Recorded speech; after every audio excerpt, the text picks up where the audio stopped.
And we're good there on the mic for me, that distance. Yeah. All right.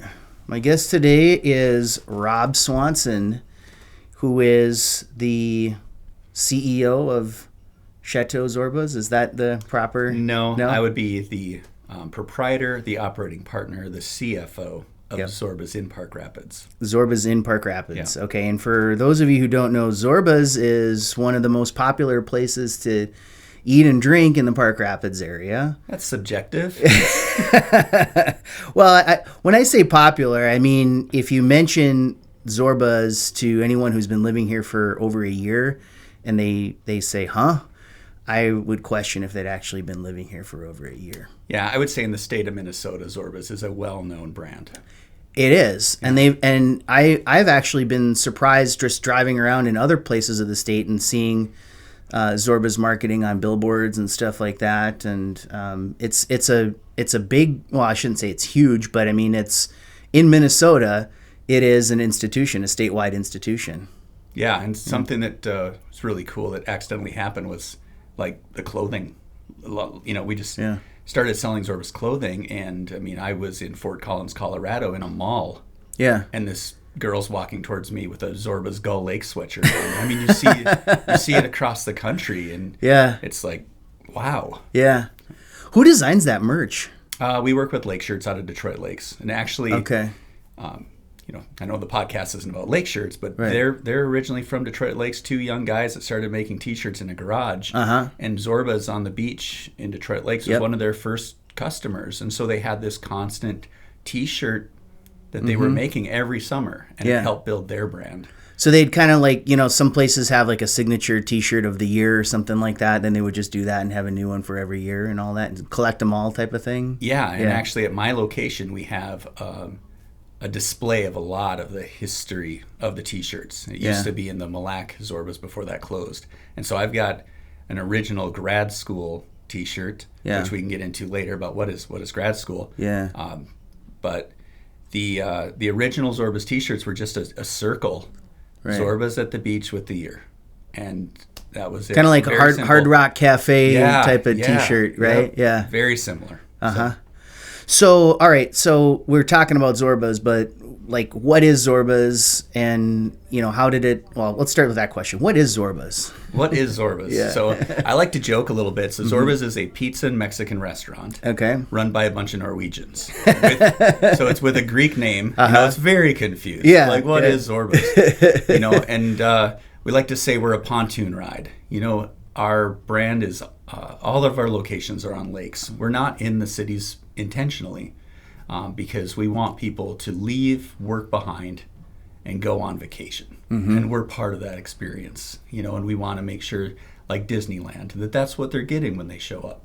They're getting entertainment, they're getting that friendly smile, they're getting the quality that they're spending their hard-earned dollars on when they're recreating and playing. Yeah. And so Zorbaz it's the pizza joint, it's the sports bar, it's an arcade for kids, it's great for family parties, it's got a highly energetic nightlife, and so it's kind of really using a holiday term, a cornucopia, which is really, really hard to do in the restaurant industry, to hit that many demographics and do it consistently and well as long as we've been doing it. Yeah, that's a really good point, because most of the time when you think of bars, restaurants, or everything, you think, okay, they're not trying to be all things to all people.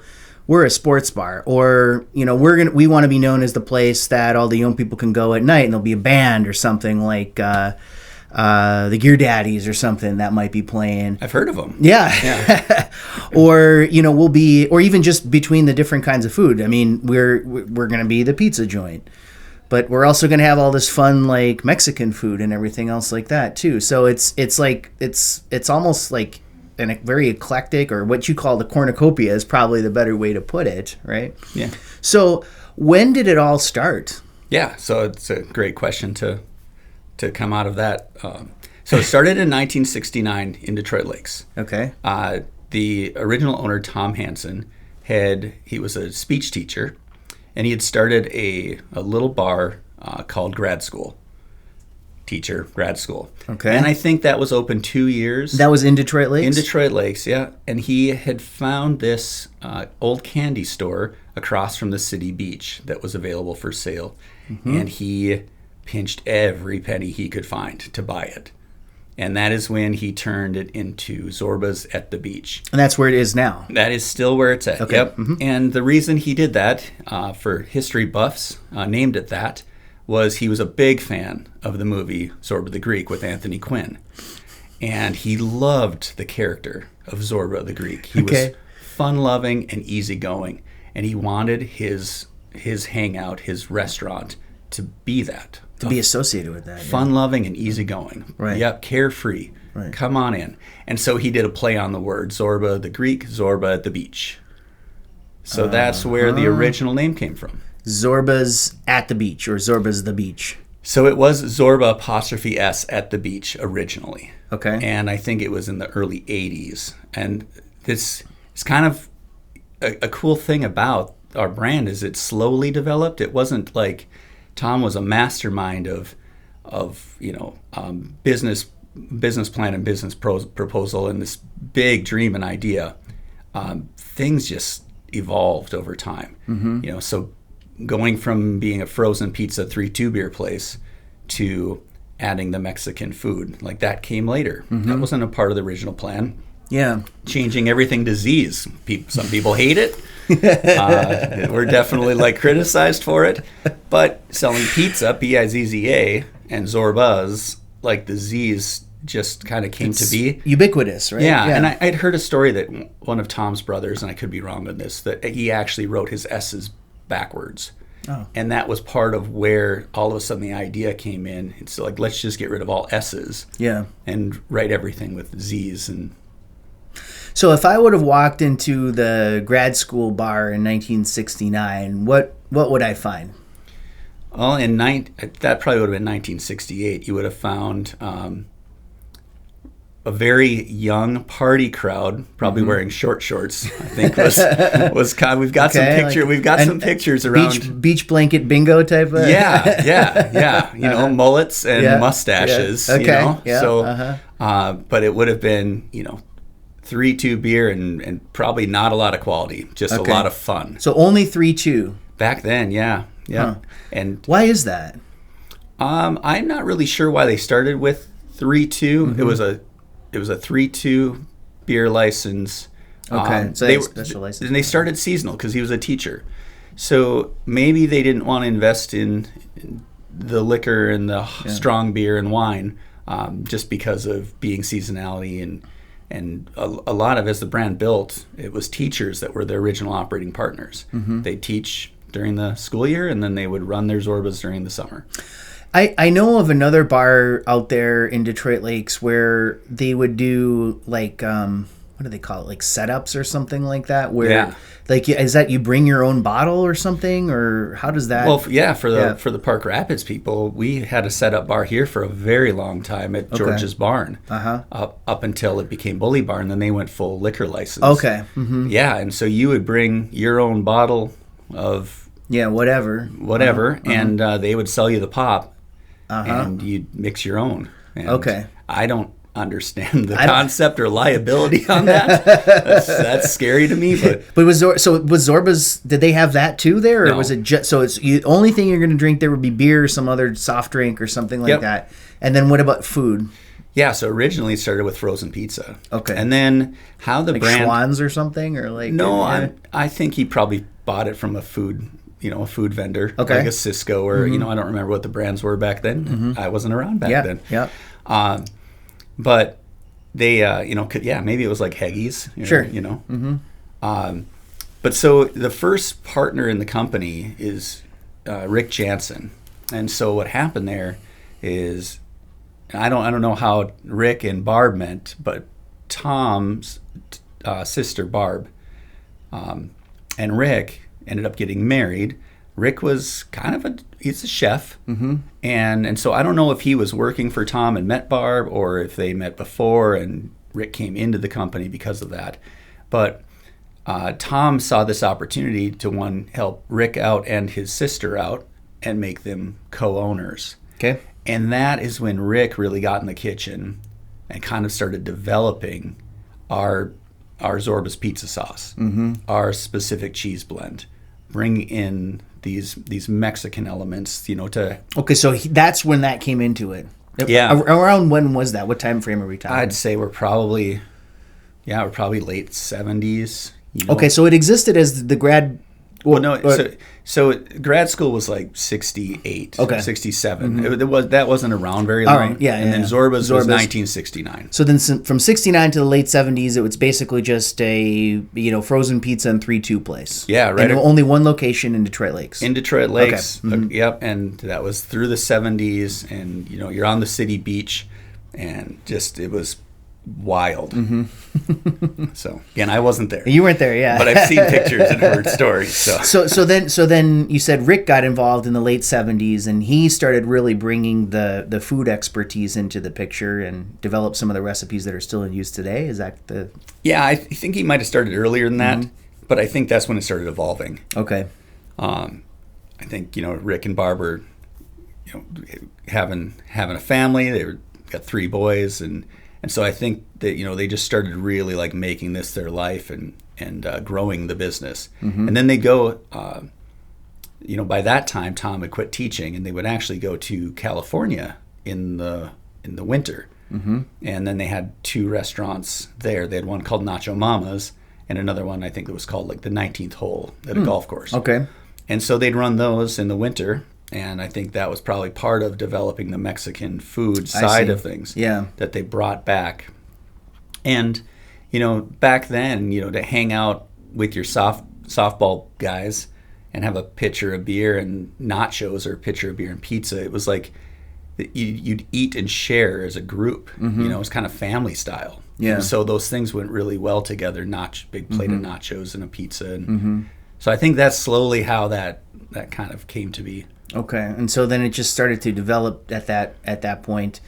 When did the Hansons, right? That's the name. Yep. When did they open up their second restaurant in Minnesota? Yeah, so that would have been in Perham, which would be Zorbaz 2, and I don't know the year exactly, but I want to say it was around 1982 to 84. There was a little bit of in that time we went Perham, then Pelican Zorbaz, and then Ottertail Lake.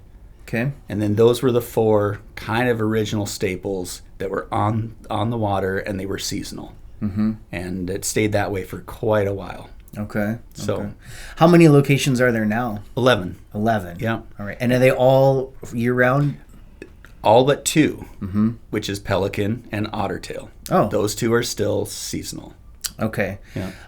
And just to give us an idea, like, what's the furthest north, south, east, and west that they have them? Yeah. So Grand Rapids on Lake Pekegama is probably the furthest. Is that northeast-ish? If I were to list it off, you already know the first 4. Yep. We then went to Cross Lake. Yep. Brainerd area. Yep. And then we went to Gull Lake and Brainerd. Also, yep. Then we're number 7. So Park Rapids here. Then we went to Grand Rapids, then to McGregor, Big Sandy. Oh, McGregor, yeah. Yeah. And then we dropped down to Green Lake, Spicer, and then Alexandria. So Spicer's probably the furthest south then. Yeah. Absolutely. Yeah. From the Twin Cities, that's the closest one. And is it sort of a uniformity of the menu between all of them? Yeah. Yep. So we have partners meetings, and we get together, talk about the menu. There's not a lot of changes, but sometimes there's a new pizza like the Colby Classic or something that someone had come up with, and we'll all try it, and then it makes the menu. So we share our food menu, and we share most of our marketing is kind of a shared brand thing. But the locations themselves have an operating partner like myself that is responsible for any of your daily specials, what you have on tap. It's basically your business to run, what entertainment you bring in. So it's very a lot of autonomy that way, which empowers the local owner to run their business. And Cole, who is Tom's son, he's the CEO of the whole brand now. He's just a great dude, and I really think he runs a great company, and you can see it by how it's growing in kind of some tough times. but he really like he trusts his partners, and part of that is because the partners come from within. It's you have to work at Zorbaz, and you're promoted up to partnership. You can't just buy a Zorbaz. I was going to say, so it's not like a franchise model, right? Nope, it is not. Okay. Yeah. I mean, so it differs in some way. You refer to it as a partner. Yeah. So you're a partner in the entire business, but you're just charged with the responsibility. Nope.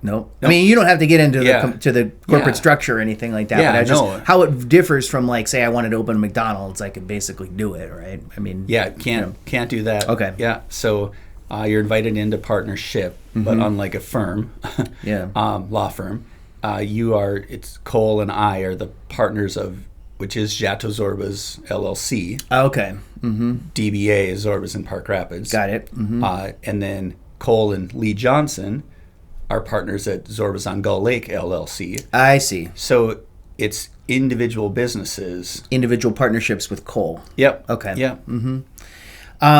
So, and he's just a partner with all all 11 franchises, but locations, I should say. Yeah. So is it pretty much like an even split in terms of sales between pizza and Mexican?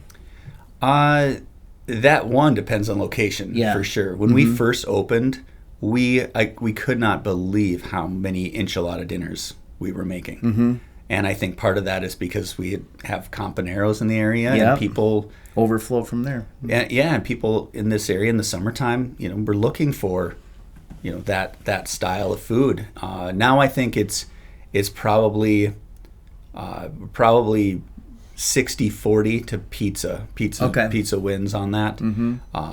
But we still do a lot of Mexican food out of our kitchen compared to some of the other Zorbaz locations. Has there been any thought put into the idea of, like, why wouldn't we just make a burger? Oh, I've never been asked that question. I was going to ask you that. So. Oh, yeah. You are the first. Where do I start with this? Because we've had some guests come in and actually say, no, I know there was a burger. I know I had a burger at Zorbaz once. Oh, it's like one of those false memories, like with Sinbad and all that, Well, it could be, or they just don't remember where they had it. So Zorbaz on Gull Lake, for a very, very brief moment, tried to do a burger. Okay. One, it's everyone else has burgers. Sure. Like, we're not trying to be everyone else. Right. We kind of know our identity, and it's, we can't, even though we want to be all things to all people, we can't be the Cheesecake Factory, with the tyranny of choice. So we just try to keep it simple. Yeah. Partly because we started as a seasonal restaurant. And so since we still have some seasonal restaurants, we want to make sure that the elements that we use work in every facility that we have. Yeah. And that we're not, bringing in all sorts of different items that their coolers can't hold or their kitchens can't handle. Yeah, there's some efficiencies involved in this, Absolutely. Right? Yeah. Yeah. And so, speaking of efficiencies, we found, through the unfortunate time of the COVID epidemic, some areas where we were inefficient. And because of things we couldn't get, we dropped them off of our menu and realized how much more efficient we are without certain menu items. Yeah. And so it helps streamline, what we do, but also it, kind of keeps us right into our brand where we should be. So how did you get started in Zorbaz? Well, I was in the industry. I'd gone to Mankato State University for musical theater and had run out of money. And so I thought, well, I'll go back home and I'll bartend for a little while and build up a bank account, and then I'll go back to school. And you say home, you're originally from Detroit Lakes, right? Yeah. Okay. So I went back to Detroit Lakes, and I was bartending at a location. It was a good job. I was there for about almost 2 years. And I kind of started looking around and thinking, like, if I don't get out of this job, I'm never going back to school. It's one, like, it's good, but it's not great, and it has very limited growth. And so I made a really hard decision and, I loved the people I worked with, but I was like, I'm going to go and talk to Rick at Zorbaz and try to work there one summer, because Zorbaz was so busy in the summer. I thought, if I can bartend there for one summer, I'll be ready to go back to school. So I went and talked to Rick, and he reluctantly brought me in because he thought I was too good to clean toilets. That's what he actually said. He's like, he said, I'm like, my bartenders here have to sweep and mop and clean toilets. I'm like, Rick, I'll do whatever the job takes.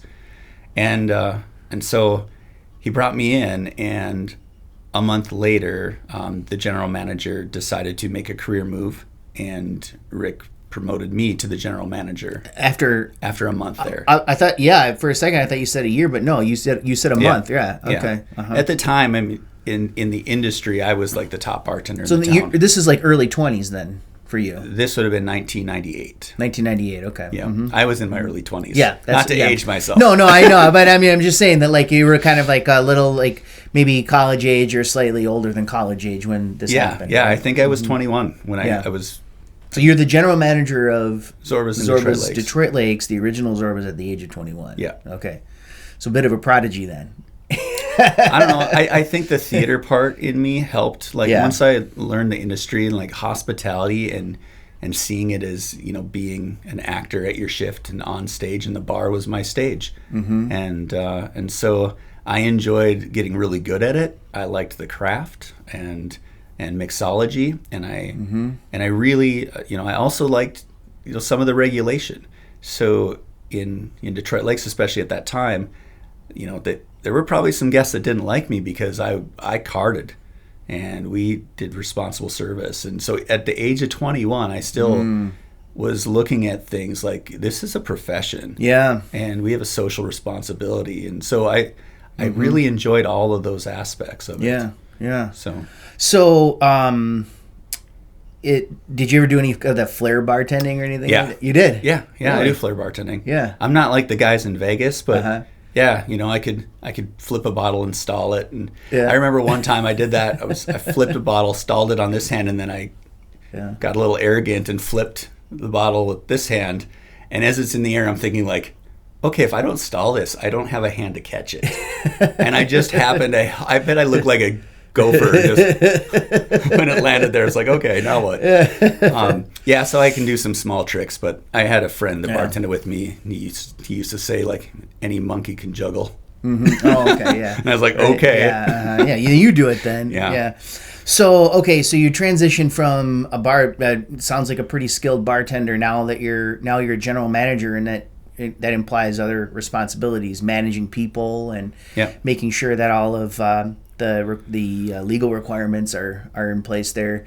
So it was kind of interesting to hear you talk about carding and over serving and stuff like that. So it's sometimes you look at some of these restaurants that are really busy, and you say, how is it possible to cart every single person in there? But most of the time it's done at the door, right? I mean, is that usually how you would do that? Or if not, like what's your system in terms of making sure that everybody is of age when they're being served? Yeah, no, that's a really great question. And you look at different service styles for one.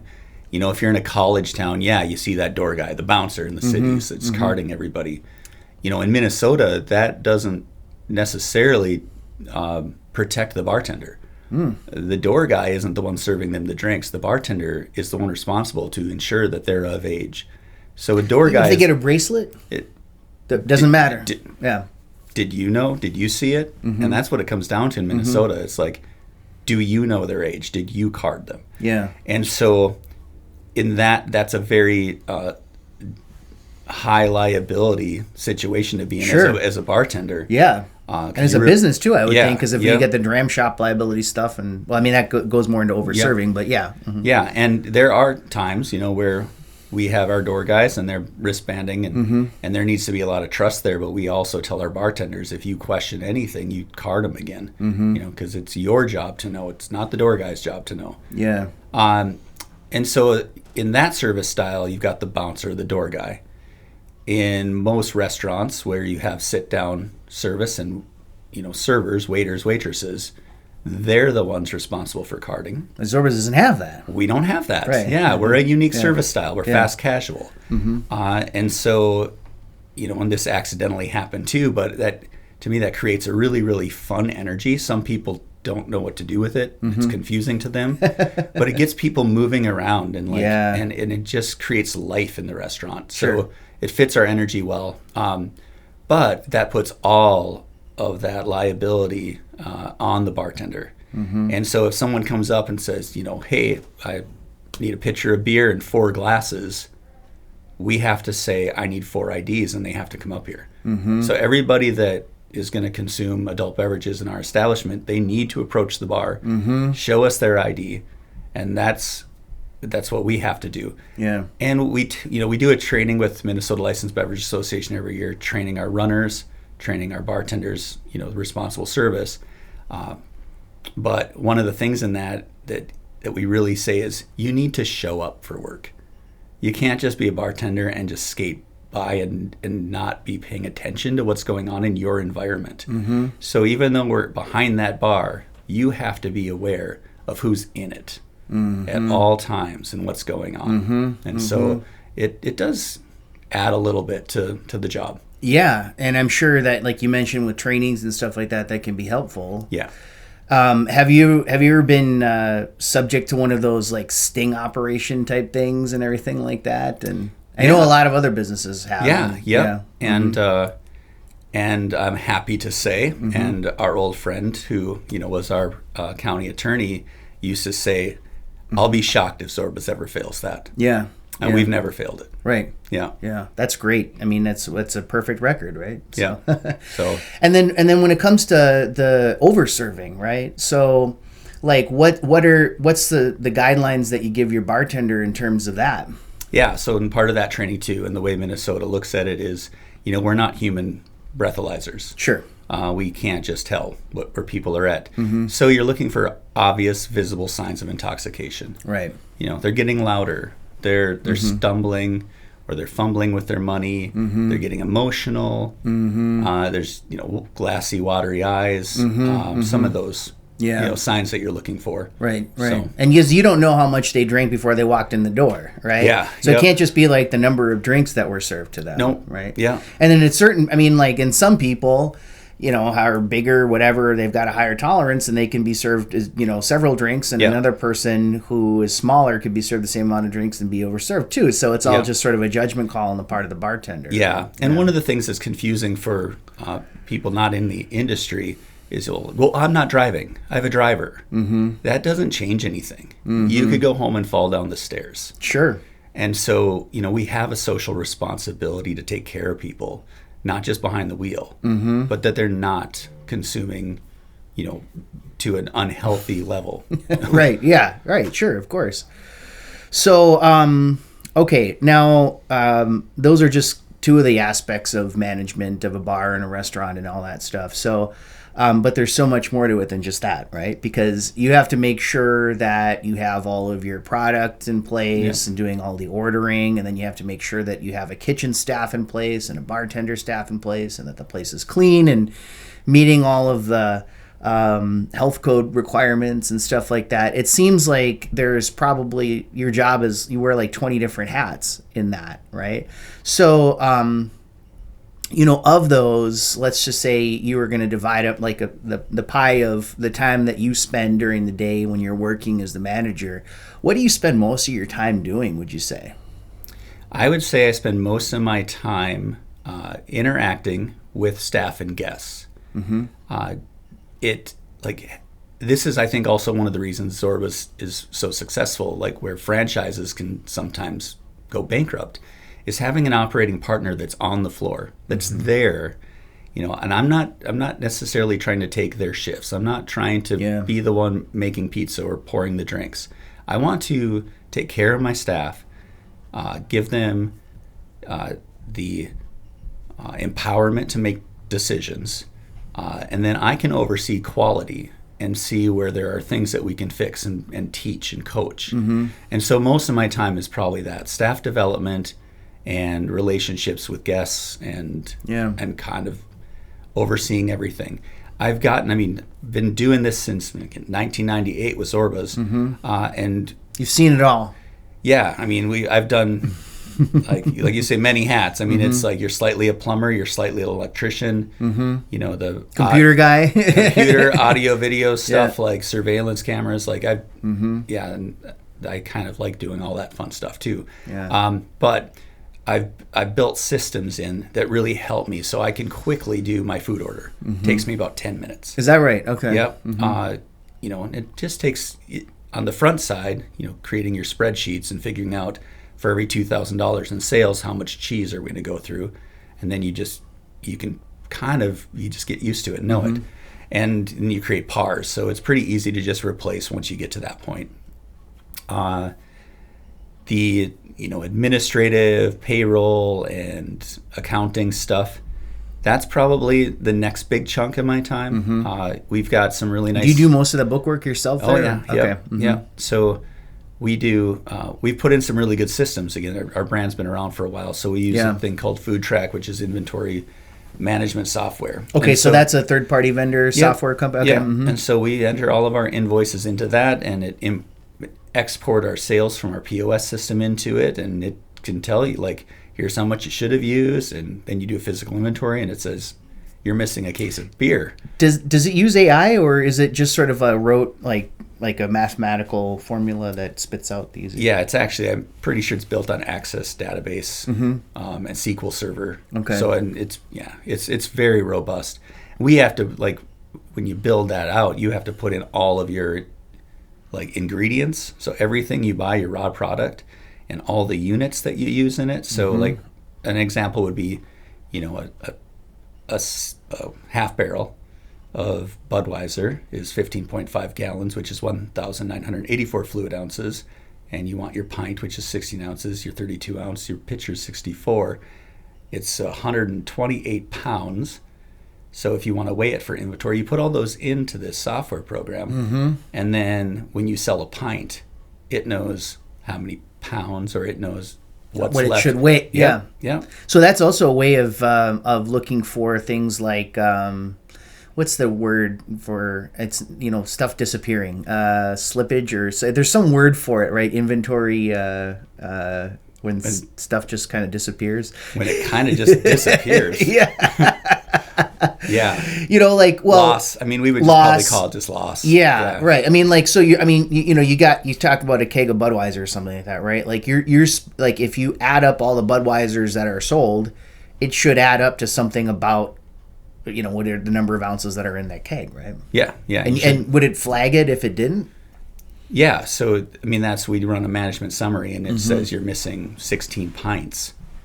That doesn't necessarily mean theft. No. That there could be the tavern head on the keg is leaking. And so it starts the problem solving of, like, where's my product going? Right. And sometimes, and usually in our industry, it is theft. It's, that bartender saying, hey, my friend's here, I'm just going to give him a beer or something. Yeah. And so... Well, there's... I remember... not being a drinker myself, but I do remember a day when I was a drinker, and they... and thinking back in New York and stuff like that, they had those, what they call, like, buybacks or something like that, where they basically just give you a free drink after you've had a few there and everything like that. Is that something that Zorbaz does, or is that just some... as a matter of policy, we say we don't do that kind of thing? Yeah, no, we used to have a locals program, locals card, that was kind of like that. And so, after so much spent, it would kick out a coupon for a free pint of beer. And the only reason we don't have that anymore is because of our POS system. The technology changed. That all moved to the cloud, and our system is all still store standalones. And so we had to discontinue that. I have no problem, and our brand has no problem buying a guest a beverage for coming in, and so we just ask that it's rung up. Sure. So my bartenders are, again, empowered. Like, if we mess up your pizza, we want to take care of you. We want you to leave happy. We're not trying to get out of this on the cheap, and so we want to get, because the relationship is worth so much more than just a pint of beer or something. Absolutely. Like that, right? We'll get you your next pizza when you come in too. Like, we want you to come back, because we really do believe that we've got a great product, we've got a great staff, and I mean, we are human, we make mistakes, but typically the experience is really, really good. And so when we do make that mistake, we want to take care of them. And so, buy them a round of beverages. We just ask, our bartenders, like, ring everything up because we are tracking inventory. And then they feel empowered. They feel like they've got the freedom to do it. So they're not sneaking it. Right. And then through that system, when it comes to making your next order, it would recommend to buy 5 kegs of Budweiser and just take into consideration historical data from years past and rises and falls in terms of sales and all that stuff, and it just makes a recommendation based on all of that. Yep. Yeah, it if we wanted to use it to do that, we could. It has shopping list preparation. Like it can do all of that. I've gotten so good at just walking into my cooler, I don't even need to plug it into that anymore. Sure. But it can do that. It can look at historical data and know that, this is the week of July that all of a sudden is really busy for some reason, 4th, and it knows that. It goes, okay, so the anticipated sales are this. You're going to need, 60 cases of pizza cheese. Makes it a little easier then for you to do that. Yeah. So, okay, and then you touched on this before. What did you call it? The speed style of, or speed... No, fast. What did you call the style of ordering? Casual, fast. Casual, fast, casual. Fast, casual. Okay. So what is that? Yeah, I think, it's a little bit like you're out in Vail, and you're in the chalet and you go up to the counter, you order your food, you get your drink, and then you go to your table. And originally Zorbaz, they called it, they wrote it all down on paper and, order 37 is ready and microphone. Yeah. And you'd go up to the bar and get your pizza or nachos. And right before I started with Zorbaz, we implemented the runners. So the food little runners table thing that goes on there. So we'll put the table number out, and then we've got staff members that their responsibility is to run the food out and bust the tables. Okay. But every transaction's done at the bar. So that's kind of the fast casual.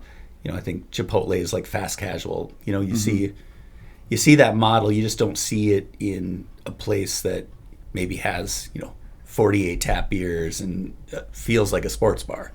So, but I've often and is that done for all Zorbaz? Yeah. Okay. Yeah, that's our service style. Okay. And again, some people really don't like it. I prefer it actually. Sometimes if I'm out at another establishment, I kind of watch how long people are sitting waiting to get their first round of drinks. And I'm like, the bartender's just standing there. Get up and go get them. Yeah. And so there's, it's so the whole idea is let's get the order into the computer quickly, get them their drinks. They'll be sitting there. And so there isn't this whole wait period where the server is moving from table to table. So you're cutting out all that time. Correct. Right. Yep. And then I imagine that the order then just kind of shows up in the kitchen. The guys and girls in the kitchen there are just ready to go ahead and make that order, and boom, it's ready to go, and you'll actually get your food faster that way. Yeah, that's the whole fast part of it. Yep. Right? Yeah. Yeah. We're our brand. We don't take reservations, and so it's we'll have a group of 20 show up. They don't call ahead, and it could be the middle of summer, and so they can order their beverages, order their food. And they might not have a table, but by the time their food comes out, they will. And it's an interesting, system. But if you're standing outside a restaurant waiting in line for a table, ours turn around and leave. Ours is more efficient. You'll get your food faster. It might seem like you can't get a table, but you get product right away, and your food's already in the system, in the kitchen, and so. Yeah. And people still have the option to tip, with the bartender and stuff like that, but it's not, obviously it's not the same level of tipping, or, at least in theory, it's not the same level of tipping as it would be if you actually had table service and all that stuff too. So yeah, I think it depends on the person. We say, I believe in the industry that, tips are appreciated. They're not expected. But, most of the guests out there are very generous, and our bartenders are highly trained. They're very personable, and they are taking care of. Yeah. And I'm not suggesting not to tip. I'm just saying that it's a bit of a different experience when you're not someone's not coming to your table and saying, "What do you have?" and all that stuff. Right. Yeah. So, yeah. And so we certainly have that also, and so sometimes I do have to talk some bartenders off the shelf or off the cliff or whatever, and they're like, "That was a $300 tab," and I'm like, It's appreciated. It's not expected. It's probably when they punch you, right? Yeah. No. Okay, so one of the qualities that you have to have, obviously, if you're running a restaurant, is you have to have good people skills. You have to understand them. You have to be able to communicate with people. You have to be a likable person, let's just say. So I think for most people, that doesn't really fit me. Well, yeah, but I mean, let's start on just sort of like the internal attributes of a person in your position, right? So, I mean, obviously, you can't be super introverted and not want to talk to people. You can't be one of these people who say, I hate people and stuff like that, right? I mean, you have to genuinely like people, I think, right? Otherwise, you won't be able to stick with it very long. Yeah, I think there are restaurant owners out there like that. Mm-hmm. I think it would make it hard. You know, you could run a restaurant by just focusing on the numbers and being a drill sergeant. Mm-hmm. But I like to lead horizontally, laterally, mm-hmm. be relational, care for my staff, and then I feel they care for mm-hmm. my business and myself and my family. And I actually, going into this industry, I thought I was an introvert. I was in musical theater, but if I went, out, I found it hard to just walk up and talk to people. Yeah. And I think still some people don't quite get me because I am slightly reserved. It takes me a little bit till I know that the commonalities that I'll open up. But through some people might know this or some might not, but I went through seminary, and my mm-hmm. wife and I were pastors, mm-hmm. and through that there's a lot of self-learning, a leader self-understanding classes that we took, and through some of those tests I found out that I'm actually an extrovert. Mm-hmm. I say I'm socially... Oh, so you took like a personality test and it told you that you were an extrovert. Yeah, I thought Sarah was an mm-hmm. extrovert because she can walk into a room and talk to everybody and make them feel comfortable, and I'm just like the wallflower sitting back. And I found out that she's actually a social introvert. Oh. And that I am a socially challenged extrovert. Mentally challenged extrovert? No. Yeah. So I love being around people. Yeah. And going back to the theater part, being behind the bar was my stage. So it made it, it just mm-hmm. gave me that opportunity to just really open up and talk with people. Mm-hmm. And now that I'm older and my confidence is grown, I love engaging mm-hmm. with people, and that definitely is an important part of it. So, but you also have to have a side of you that is all business, right? Because you can't, obviously you've had, vast majority of employees of yours have been great, right? But sometimes employees aren't meeting expectations, and unfortunately you have to let them go and you have to be the boss, right? Yeah. So obviously you're able to do that. Was that hard for you when you first started, or? Yeah, I don't know too many people that learning to let someone go or fire them is easy. Right. And again, I lead relationally. I want to invest in people. Mm-hmm. And so I try to, instead of being a manager, be a coach, be a teacher, constantly encouraging and correcting. And so, when you run into either someone is just constantly, intentionally, almost maliciously doing things, mm-hmm. Mm-hmm. Then that becomes easy. To let them go. Mm-hmm, mm-hmm. And you kind of learn that over time when you have those moments and you see how it affects the rest of your staff. Yeah, the morale of the staff. When there's that person there. And yes, it's hard, but it's a lot harder caring for the rest of the staff with that person still on the team. Yeah. So cutting some of that dead weight can actually be a technique to motivate the rest of the staff, right? Yeah, and it's the right thing to do in caring for people. Mm-hmm. And so it's one of those... it's both caring, but one of it is, having to have the difficult discussion with someone and let them go. And I've had to do it with some friends of mine. And it's been one of the hardest things in my, in doing this is you do build friendships. Some of my friends from Detroit Lakes came with me here. Mm-hmm. And eventually, things came to a place where I had to let them go. And partly because, I felt they were trapped, that, or feeling stuck, or I thought they needed something to do more with their life, and mm-hmm, you could mm-hmm. see it in either complacency or apathy, just not caring anymore. Right. And those were the hardest ones, like sitting down with a high school buddy and having to that would be tough. Yeah. And so, but you see in the long run, like they are better off. Yeah. So what are, like, if you're interviewing a candidate to work at your restaurant, what are some of the qualities that you're really looking for with somebody who like has no experience? Yeah. So when I first started, I had a few fun questions I'd ask in my interview. The first one, I'd introduce myself, thanks for coming in, and then just deadpan, straight face and say, tell me a joke. And just watch them squirm. Yeah. Everybody knows a joke. I didn't ask for a funny joke. You just said, why did the chicken cross the road? It didn't matter. Sure. I just want to see how they handle pressure and if they go to their personality. Like, do they become funny? Do they become, and so I used to do that for that reason. Now I ask more questions like, what do you know about our brand? I try to get them talking, and I'm still looking for the same thing. I'm looking for character over qualifications. Okay. And attitude and personality. Because whether you're in the kitchen, whether you're the dishwasher, whether you're behind the bar, we're in the customer service hospitality industry, and we're looking for people that are kind of the, I don't want to say the party people, but that you want to be, or like, they're just bubbly. They're like, you just walk fun away to be from around. Yeah, you leave work and you're like, that was awesome, Right. So yeah, and it's I don't always. I'm not batting 1,000 on that. Yeah. Well, yeah. I mean, it's hard because sometimes people they can put on a front or whatever, in their interview, but come out to be somebody completely different. Yeah. Yeah. But overall, throughout the Zorbaz brand, what you'll find, and I don't know if it's how Tom started the business or if it's just the culture that's always been there where it came from.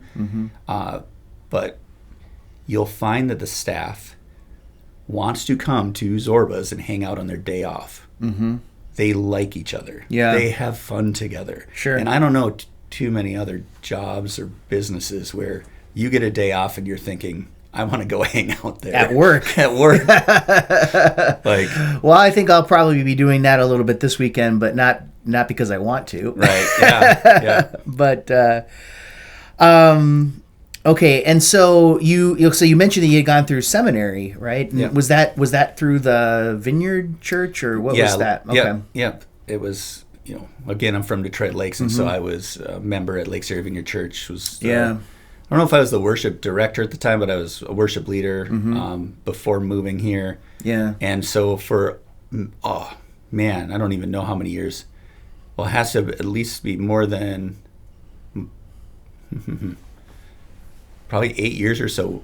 We were commuting to Detroit Lakes for church. Yeah. And it's a long way. It was, and it was Thursday night worship practice, Sunday morning all services, and then my pastors there tricked me into entering seminary.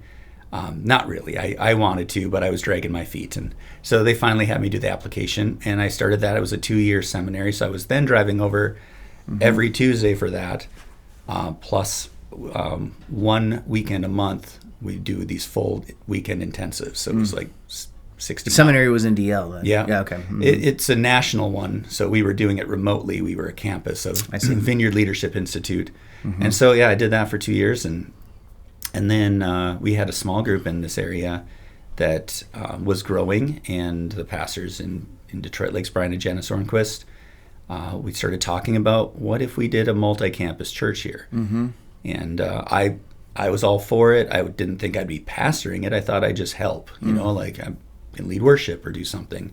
And then they were like, no, we're thinking you and Sarah would be the pastors. And so we did that for, I feel like it was almost 8 years that we were bivocational pastors. Yeah. That's tough, right? To have a full-time job and then do that on top of it. It seems like no free time, right? No, I mean, it's tough, but it's also wonderful. I mean, that was just a really, really sweet time, and just doing it as a family, So, like, how has your faith influenced your, I guess your life and your career? Well, it's everything to it. When I first started with Zorbaz, I was not my faith there wasn't any. I was probably the person that would sit across the table and argue the existence of God.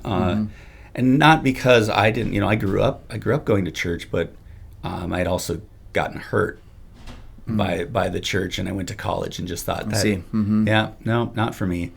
And I had a really good friend that she'd come back from Colorado 1 month every year in October, and she had given her life back to the Lord, and she started kind of just gently sharing and just like challenging me and letting me ask tough questions and even be kind of a jerk sometimes, and she just loved me through it.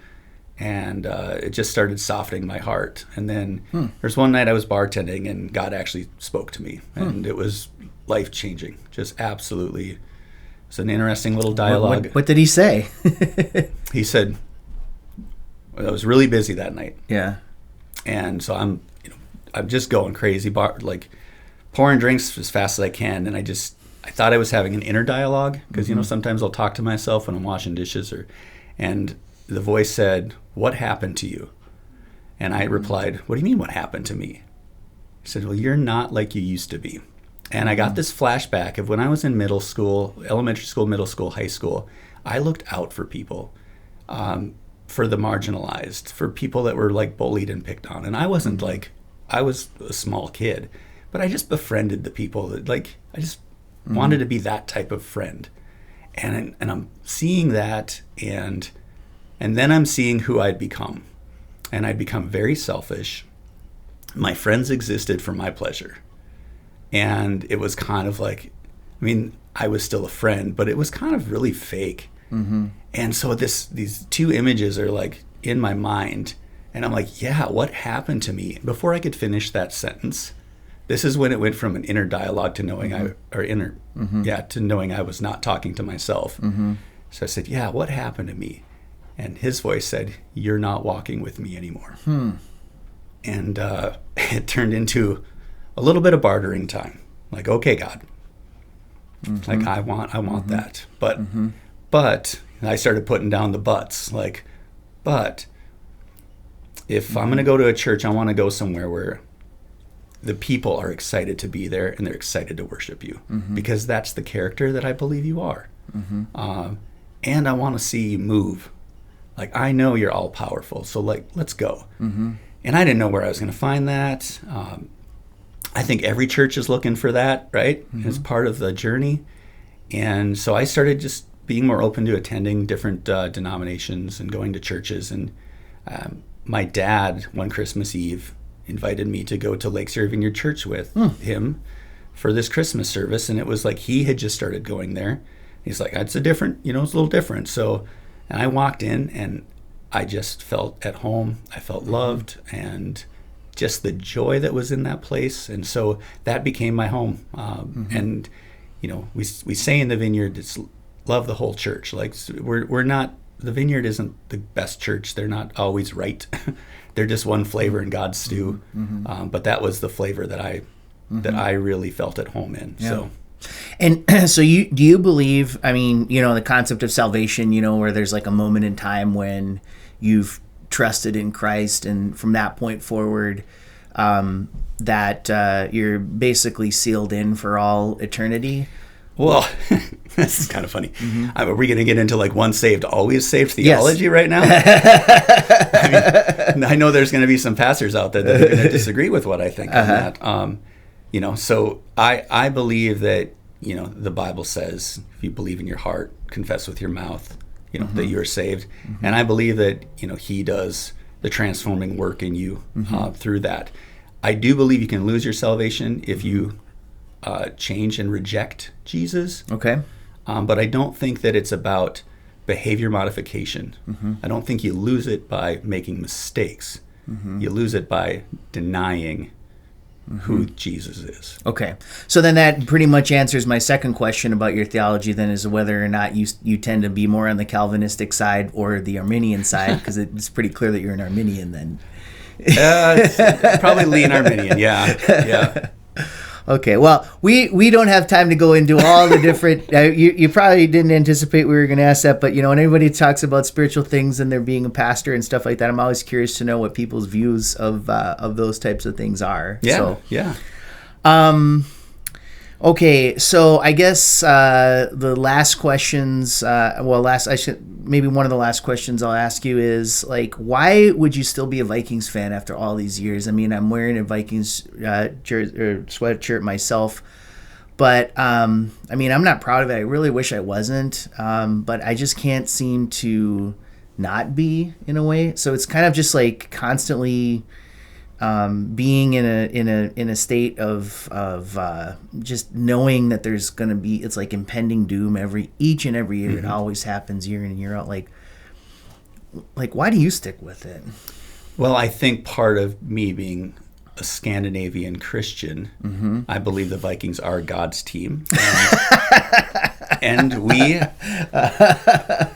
will embrace long suffering. Okay. Oh, I see. All right. Well, that's all right. I mean, that's as good as answer as any. So, well, Rob, I mean, we know that you've got lots of other interests and hobbies and things like that, and hopefully you'll be able to come back and join us another time to talk about that. I also want to know how you are still so good at trap shooting after taking a long break from it. But we don't. I'm actually surprised myself. Yeah. Yeah. But anyway, we'll have to talk about that another day. So, Robb Swanson, thank you very much for coming in to the office for which you are the IT guy, among other things. The restaurant's Zorbaz, and that's just north of Dorset on what is that highway? On County 7. On County 7 in Park Rapids. Yeah. So encourage people to stop by and meet Rob, get to know him, and we're open 365 days a mm-hmm. year, every day of the week. So 365, huh? Yeah. Okay. Yeah. We'll be open Christmas Day night and Christmas Eve day, and but we hold to our hours. If you're gonna get in your car and drive out mm-hmm. to north of Dorset, we better be open when we say we're open. So what are those hours? During which I'll call the off season, mm-hmm. Monday through Thursday, we're open from 11 a.m. every day to 11 p.m. Mm-hmm. Kitchen is open. If the doors are open, the kitchen's open. Okay. Well, there's always food. Friday is 11 a.m. to midnight, mm-hmm. and then Saturday and Sunday we open at 10 a.m., mm-hmm. close at midnight on Saturday, close at 11 on Sunday. Okay, so those are pretty good, long, extended hours, and there's also a lot of you have all the football games on Sundays and all that stuff. Yep. I know I've been over there, and I mean, if there's hockey or basketball or whatever, you name it, there'll be a screen in there that has it on. So, absolutely, yeah. All right, Rob, I appreciate it, and thanks for coming in. Hey, thanks for having me on. All right.